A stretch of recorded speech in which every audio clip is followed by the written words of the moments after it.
All right, welcome to part two, the events leading up to the first vision. Again, this is filling out the history, using the Joseph Smith papers to sort of give us the rest of the story behind some important moments and important sections of church history and the Doctrine and Covenants.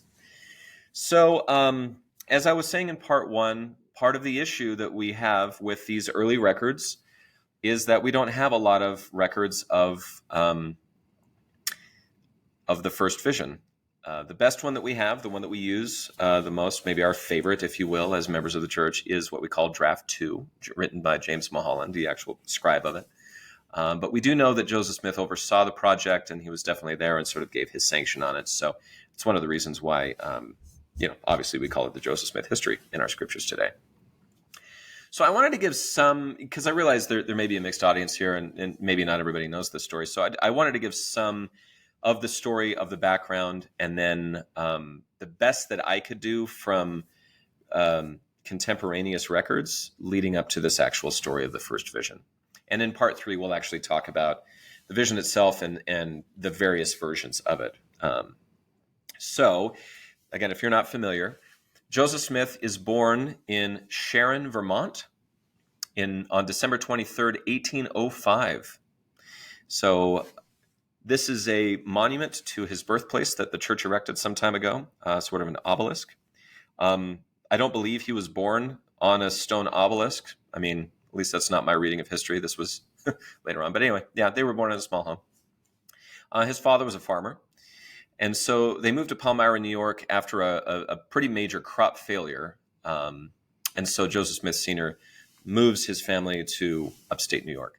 At the time, the Erie Canal was still under construction, by the way. It was finished in 1825.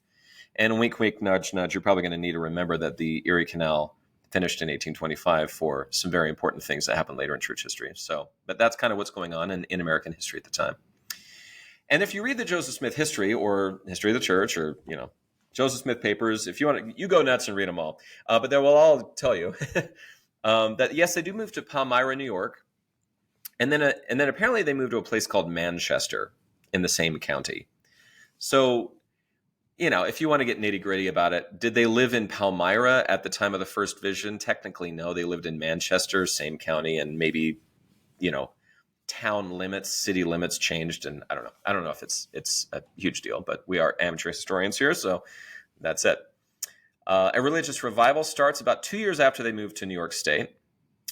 And Joseph Smith around this time finds James 1:5, which says, if any of you lack wisdom, let him ask of God, that giveth to all men liberally and upbraideth not, and it shall be given him. So he is very struck by this.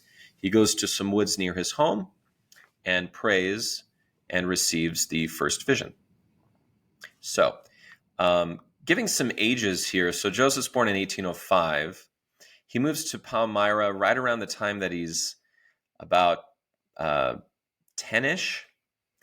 And then 2 years later, they have these religious revivals. And in the history, it's called his 15th year. So if you're counting, from 0 to 1 and 1 to 2 and so forth and so on, that actually means he was 14 years old when he had this experience praying in the woods close to his home. And the only real histories that we get leading up to that moment are in Draft 2. And so I was trying to come up with something else.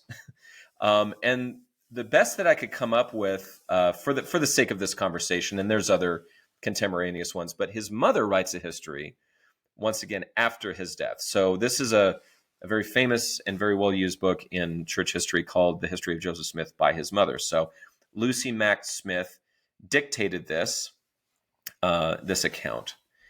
And I was kind of bummed out by this, and I'll tell you why in a second, because I was like really hoping for, as many versions of the first vision that I could find in as many historical contexts as I could get. So this is what you get out of the history that Joseph Smith's own mother wrote. It says, shortly after my husband received the foregoing vision, which was about doing right by somebody and them coming back to pay him the favor back, and he, I guess, jumped up to get a piece of paper to write it down, and that woke him up. So I won't get too much into that, but that's what she's referring to here. So anyway, after that vision, there was a great revival in religion, which extended to all the denominations of Christians in the surrounding country. in which we resided. Many of the world's people, becoming concerned about the salvation of their souls, came forward and presented themselves as seekers after religion. Most of them were desirous of uniting with some church, but were not decided as to the particular faith which they would adopt. When the numerous meetings were about breaking up and the candidates and the various leading church members began to consult upon the subject of adopting the candidates into some church or churches, as the case might be, a dispute arose, and there was a great contention among them. While these things were going forward, Joseph's mind became considerably troubled with regard to religion. And then the following extract from his history will show more clearly than I can express the state of his feelings and the result of his reflections on this occasion. And then she quotes draft 2. I was so bummed. I was like, I thought we'd get something else. But anyway, and it starts with, I was in the time of my 15th year, which means he was 14 years old.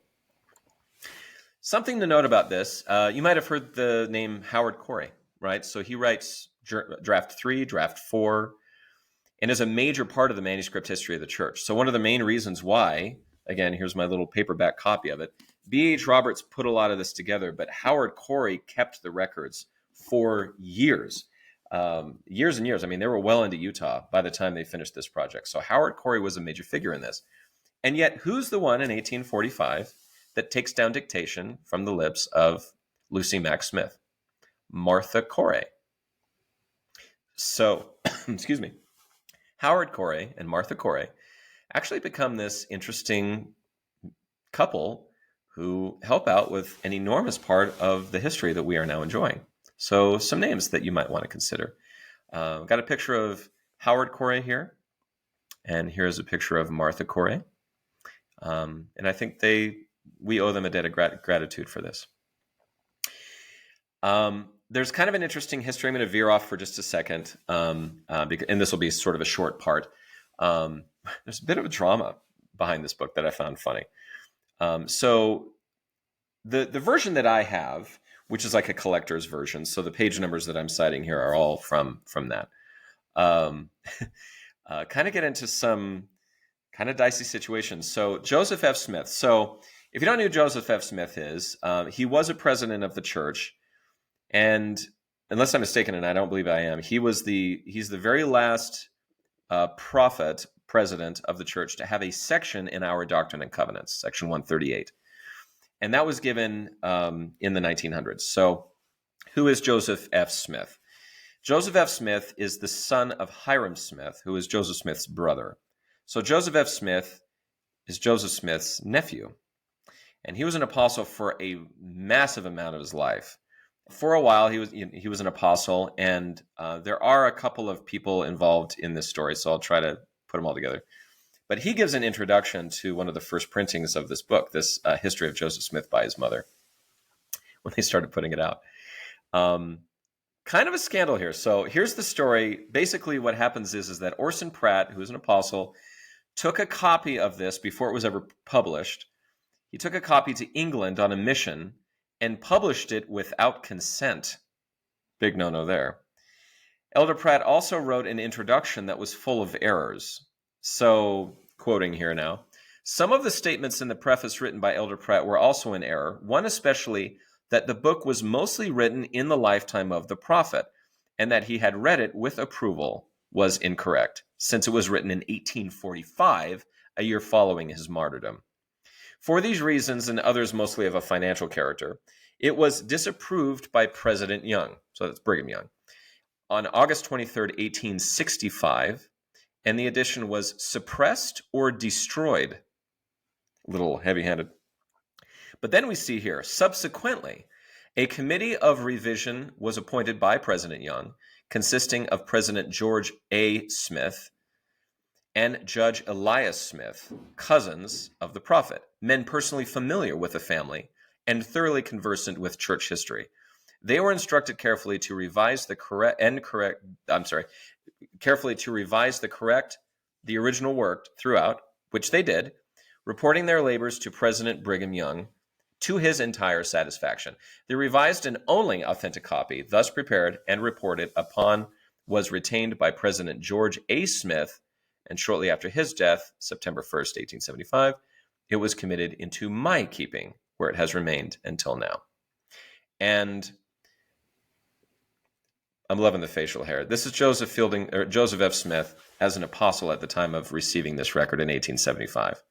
The photo's from 1876, and he looks just great. So, as a fellow bearded guy, I salute you. Joseph F. Smith, as you might not have seen him as an apostle. Well, in true form, this is the amateur historian, and I just about forgot about a very important history that was actually written by Joseph Smith's own hand. And you can take a look at it here. Just leading up to this, this also is a sort of another version of the first vision story, but this is written by Joseph Smith's own hand. So kind of leading up to this, which matches a little bit of what Mother Smith was talking about, what you get out of this, what's called 1832 history. And forgive me because I'm reading handwriting that's and spelling that's not really that good. We love Joseph Smith, but we know he wasn't really trained in the art of wordsmithing. So here we go. Forgive me if this doesn't sound very good, but it says, being in indigent circumstances, were obliged to labor hard for the support of a large family having 9 children, and as it required their exertions of all that were able to render any assistance for the support of the family, therefore we were deprived of the benefit of an education. Suffice it to say, I was merely instructed in reading and writing and the ground rules of arithmetic, which constituted my whole literary acquirements. About the age of 12 years, my mind became seriously impressed with regard to all important concerns for the welfare of my immortal soul, which led me to searching the scriptures, believing as I taught that they contained the word of God, thus applying myself to them, and my intimate acquaintance with those of different denominations led me to marvel exceedingly, for I discovered that they did not adorn, instead of adorning their profession by a holy walk and godly conversation, agreeable to that, to what I found contained in the sacred repository.